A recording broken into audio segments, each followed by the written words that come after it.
Assalamualaikum warahmatullahi wabarakatuh. Hai anak-anak, bagaimana kabarnya? Semoga selalu sehat ya. Perkenalkan, saya Pak Indra. Hari ini kita akan belajar bersama. Kita akan belajar mengenai penjumlahan pecahan. Mari kita ke kelas. Nah, sebelum kita mulai pembelajarannya, alangkah baiknya kita berdoa terlebih dahulu. Berdoa dipersilahkan.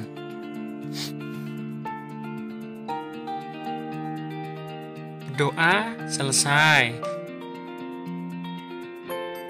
Oke anak-anak, sebelum kita memulai pelajaran hari ini, kalian harus tahu tujuan pembelajaran hari ini.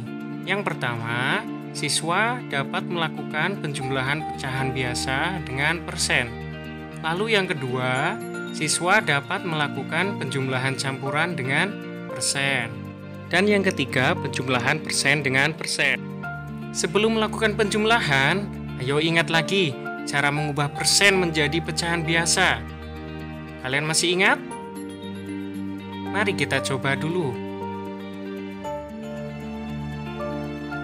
Di sini ada 35%. Kira-kira pecahan biasanya berapa ya?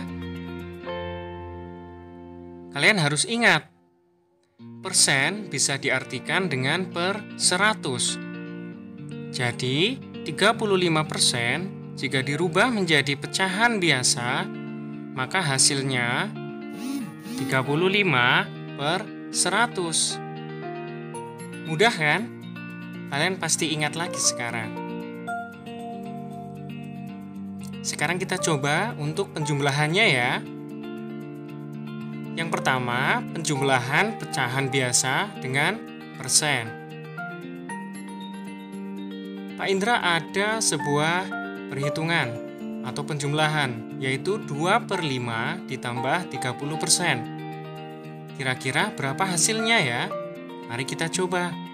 Yang pertama, kalian harus merubah persen menjadi pecahan biasa dahulu. Di sini 2/5 ditambah 30%. 30% harus kita rubah dulu menjadi pecahan biasa. Masih ingat tadi caranya ya? Persen artinya per 100. Jadi 30%, 30 per 100. Lalu, langkah kedua. Langkah kedua adalah menyamakan penyebutnya. Kemarin kita sudah belajar ya, bagaimana cara menyamakan penyebutnya.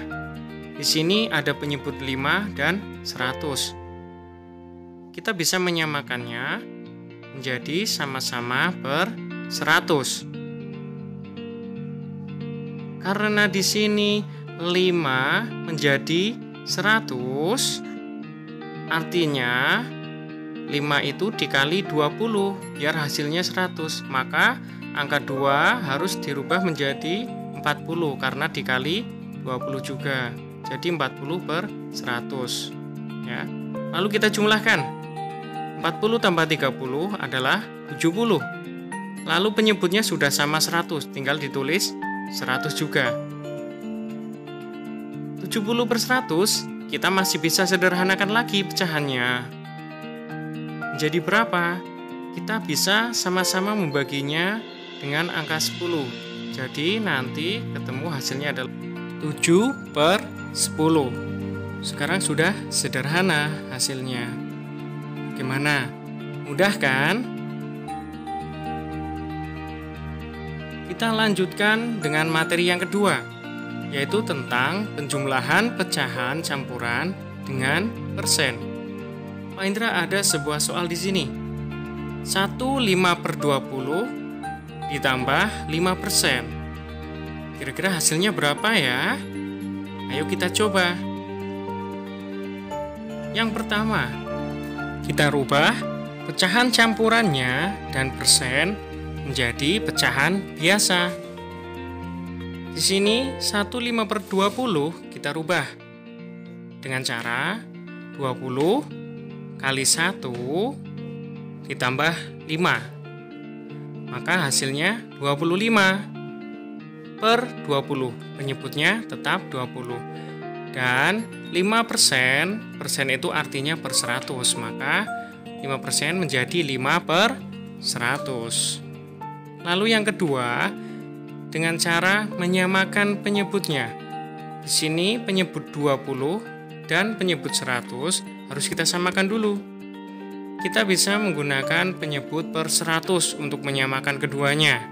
Maka menjadi per 100 semua. Nah, di sini karena 20 menjadi 100, maka 20 itu sama saja artinya dengan dikali 5. Maka angka 25 harus kita kali 5 juga.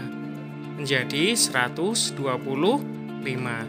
Maka 125 per 100 ditambah 5 per 100.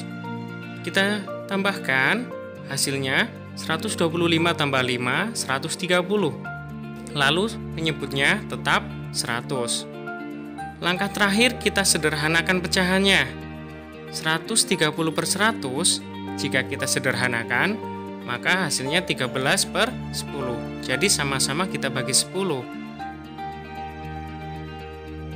Sangat mudah kan?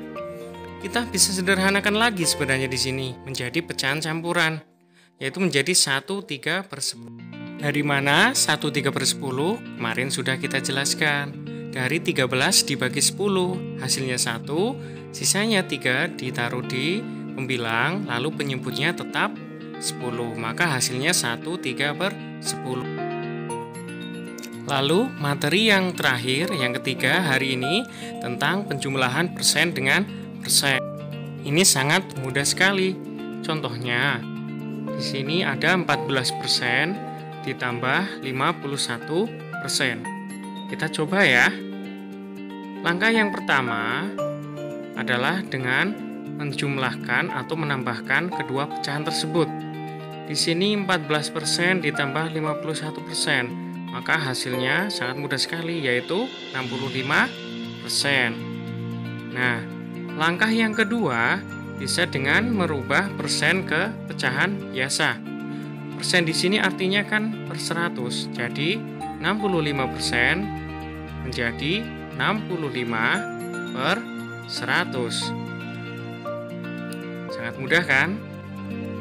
Untuk penjumlahan persen dengan persen ini, kalian bisa sampai dengan perubahan persen menjadi pecahan biasa penyelesaiannya.